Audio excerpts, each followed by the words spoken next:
Alors ici, on a un autre problème où il va falloir modifier par contre les réactions qui nous ont été données. Ça ressemble un peu aux vidéos précédentes, mais si on lit la question, on dit « Calcule la chaleur molaire de la réaction ». Bon, même question à partir des réactions suivantes. Par contre, vous allez voir que les réactions qu'on a ici, bon, on en a encore juste deux, sauf qu'ils ne fitteront pas tout à fait pour donner l'équation qu'on a ici. Un peu comme je vous ai dit tantôt, ce qu'on doit toujours faire quand on veut utiliser la loi de S, c'est ignorer les éléments simples. Donc, on ne va pas s'occuper du cuivre, puis on ne va pas non plus s'occuper de l'azote qu'on a ici. De toute façon, ils vont apparaître tout seuls en faisant apparaître le NO2 puis l'oxyde de cuivre qu'on a ici. Donc, je commence la réaction. Donc, en fait, on va y aller là, en ordre. Je dois me choisir une réaction dans laquelle je vais avoir du NO2. Je regarde l'équation ici, pas d'NO2. Je regarde l'équation là, good, j'ai du NO2. Problème par contre, dans ma réaction globale, celle que je dois obtenir, mon NO2 est du côté des réactifs. Par contre, ici, dans ma réaction, mon NO2 est du côté des produits. Donc cette équation-là, en fait, je vais devoir l'inverser pour pouvoir l'utiliser dans ma loi de S. Donc, je vais écrire que NO2 gazeux me donne une demi N2 gazeux plus O2 gazeux. Je vais écrire mon delta H. Bon, mon delta H. C'est écrit que le delta H, c'est de 33,2 kJ. Par contre, si on dessinait le diagramme d'enthalpie de cette réaction-là, ça serait une réaction ici endothermique. Fait qu'imaginons ici que le delta H, bon, ici on est à 0. Ici, on est à environ 33. Donc ici, j'ai mon azote, j'ai mon oxygène. Ici, j'ai mon NO2. Mais la réaction, tu vois, dans le sens direct de la réaction, j'ai une réaction qui est endothermique. Par contre, tu vois, moi, je suis parti des produits pour obtenir les réactifs. J'ai donc fait la réaction inverse. Donc, si on voit, je m'en vais vers là. Donc, ma réaction ici, mon delta H, serait de la même grandeur, mais il serait négatif. Donc, il ne va pas falloir ici oublier de changer le signe. À chaque fois qu'on change une équation de sens, il faut changer le signe. Autre problème ici. J'avais besoin de 2 NO2. Ici, j'en ai seulement qu'un. Donc, ce que je vais devoir faire, je vais devoir doubler ma réaction. Donc, ici, je vais mettre 2 NO2,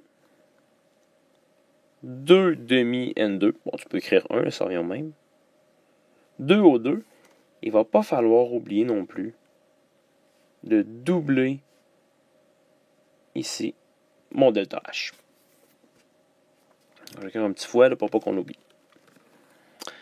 Ensuite, c'est fait. Je dois m'occuper de l'oxyde de cuivre. Je vais donc aller chercher une réaction dans laquelle je vais avoir de l'oxyde de cuivre. Bon, ici, mon oxyde de cuivre est déjà du côté des produits, comme on avait besoin. Par contre, ce qu'on remarque, c'est que j'ai seulement un oxyde de cuivre de produit, alors que moi, j'en ai besoin de 4. Donc, ce que je vais faire, tu dois t'en douter, j'imagine, ça va être de quadrupler cette réaction-là. Donc, je l'écris, en fait, je quadruple la réaction là, directement. Là. Donc, 4 cuivres solides, plus une demi O2 gazeux, me donne 4. Oh, j'ai oublié de quadrupler mon oxygène. Là. Donc, c'est pas 41, mais c'est bien 4 demi. 4 CuO solide. Delta H ici est égal à moins 157,3 kJ. En tout cas. Et puis ici, on ne doit pas oublier de quadrupler la réaction. Je mets une petite barre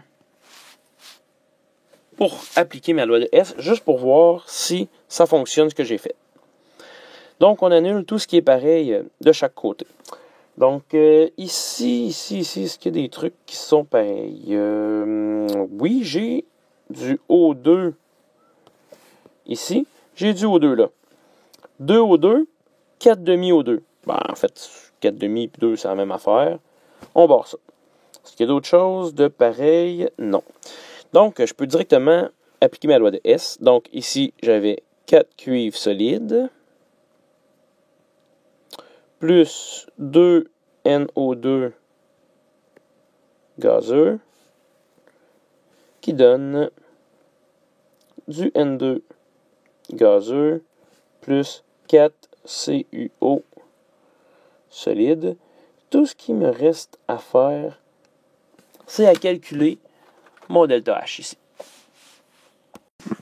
On fait donc 2 fois moins 33,2 plus moins 4 fois...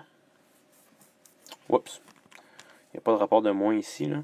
C'est juste plus 4 fois moins 157,3. On obtient donc un total de moins 695,6 kJ.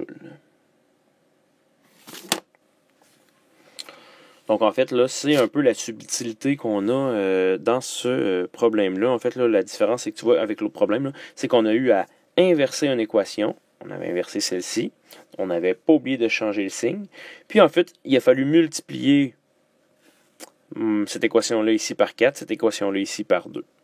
Et on voit qu'on obtient exactement ce qu'on avait besoin d'obtenir. Donc, 4 cuivres, 2 NO2, 2 NO2, 1 azote, 4 oxydes de cuivre, 4 oxydes de cuivre. Puis en plus, ben maintenant, on a la chaleur molaire de cette réaction-là. En fait, au prochain vidéo, ce qu'on va faire, c'est que je vais reprendre cette réaction-là, puis on va dessiner le diagramme d'enthalpie de cette réaction.